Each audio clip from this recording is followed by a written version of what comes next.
Assalamualaikum warahmatullahi taala wabarakatuh. Di sini saya akan menjelaskan mengenai konsep pendidikan menurut Paulo Freire dan Ivan Illich. Di dalam buku pada bab pertama, penulis banyak mengulas tentang hidupnya Paulo Freire. Nah, sebagai seorang pendidik yang selalu optimis akan usahanya meski dalam kemiskinan dan pembuangan. Freire lahir di sebuah kota pelabuhan di timur laut Brazil pada tanggal 19 September tahun 1921. Walaupun dia lahir dan besar dari kalangan kelas menengah, tapi Freire sempat mengalami langsung kemiskinan pada masa depresi besar, yaitu pada tahun 1929. Pada waktu itu, Brazil merupakan negara yang bergejolak akibat krisis politik yang terjadi. Nah, akibatnya kondisi sosial ekonomi negara itu menjadi terpuruk dalam kemiskinan. Dan keadaan ini yang membentuk keprihatinan Freire terhadap kaum miskin dan ikut membangun dunia pendidikan di Brazil. Nah, oleh karena itu, Freire mendedikasikan diri sebagai kepala lembaga Cultural Extension Service. Lembaga itu bertujuan untuk memberikan bantuan pendidikan, terutama program melek huruf, bagi masyarakat yang buta aksara. Pada saat itu, penduduk Brazil berjumlah sekitar 34,5 juta jiwa, namun hanya 15,5 juta orang saja yang bisa membaca dan menulis. Pendidikan bagi Freire adalah jalan menuju pembebasan umat manusia yang permanen dan terdiri dari dua tahap. Tahap pertama adalah masa di mana manusia menjadi sadar akan pembebasan mereka.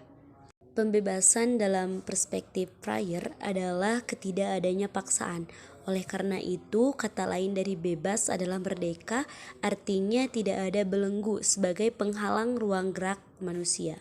Selanjutnya adalah maksud dari pendidikan yang membebaskan adalah pendidikan yang diberikan kepada anak didik sesuai dengan perkembangan dan potensi yang dimiliki oleh anak didik agar tumbuh berkembang menjadi manusia yang merdeka sesuai dengan apa yang mereka inginkan. Yang selanjutnya adalah gaya pendidikan yang dikritiki oleh Freire adalah gaya bank atau banking education.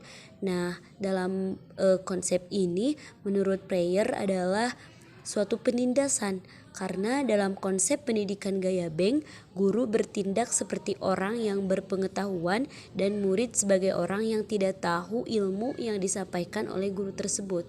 Nah, itu sebagai menganggap orang lain bodoh, dan itu termasuk ke dalam sebuah ciri konsep penindasan, berarti mengingkari pendidikan dan pengetahuan sebagai proses pengetahuan. Dan ini adalah karya-karya dari Freire sudah diterbitkan, dan bahkan pemikiran Freire banyak menjadi rujukan di dalam pendidikan. Yang selanjutnya adalah konsep pendidikan pembebasan menurut Freire. Yang pertama, hubungan guru dengan murid. Yang kedua, metode penelitian. Yang ketiga, kurikulum pendidikan. Yang keempat, tujuan pendidikan. Nah, hal-hal tersebut harus dipikirkan matang oleh seorang pendidik agar proses pembelajaran bisa terlaksana dengan baik. Tokoh yang kedua adalah Ivan Illich. Ivan Illich adalah seorang filsuf Austria, pastor Katolik Roma, dan seorang pengkritik sosial yang tidak konvensional dari lembaga-lembaga budaya barat kontemporer dan pengaruhnya terhadap sumbernya serta dalam praktik pendidikan, kedokteran, kerja, penggunaan energi, transportasi, dan pembangunan ekonomi. Yang selanjutnya adalah pemikiran Illich terhadap pendidikan. Sebagai pemikir humanis dan religius, Illich cenderung mendefinisikan pendidikan dalam arti luas. Baginya, pendidikan sama dengan hidup. Pendidikan adalah segala sesuatu yang ada dalam kehidupan untuk mempengaruhi proses pertumbuhan dan perkembangan. Yang selanjutnya adalah tujuan pendidikan menurut Illich. Yang pertama, memberikan kesempatan semua orang untuk bebas dan mudah memperoleh sumber belajar pada setiap saat. Yang kedua, memungkinkan semua orang yang ingin memberikan pengetahuan mereka kepada orang lain dapat dengan mudah melakukannya. Demikian pula bagi yang ingin mendapatkannya. Yang ketiga, menjamin tersedianya masukan umum yang berkenaan dengan pendidikan. Yang selanjutnya adalah elemen dalam pendidikan. Yang pertama adalah pendidik.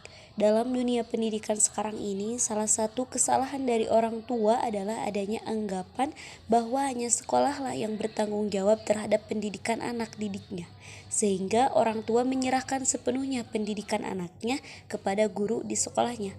Padahal yang sebenarnya orang tua juga adalah seorang pendidik bagi anaknya. Yang selanjutnya adalah peserta didik. Illich sendiri mendefinisikan anak adalah murid. Kita telah terbiasa dengan anak, kita telah memutuskan bahwa anak harus ke sekolah dan anak harus menerima dan mematuhi apa yang diberikan di sekolah. Yang selanjutnya adalah kurikulum pendidikan, metode pendidikan, dan lingkungan pendidikan.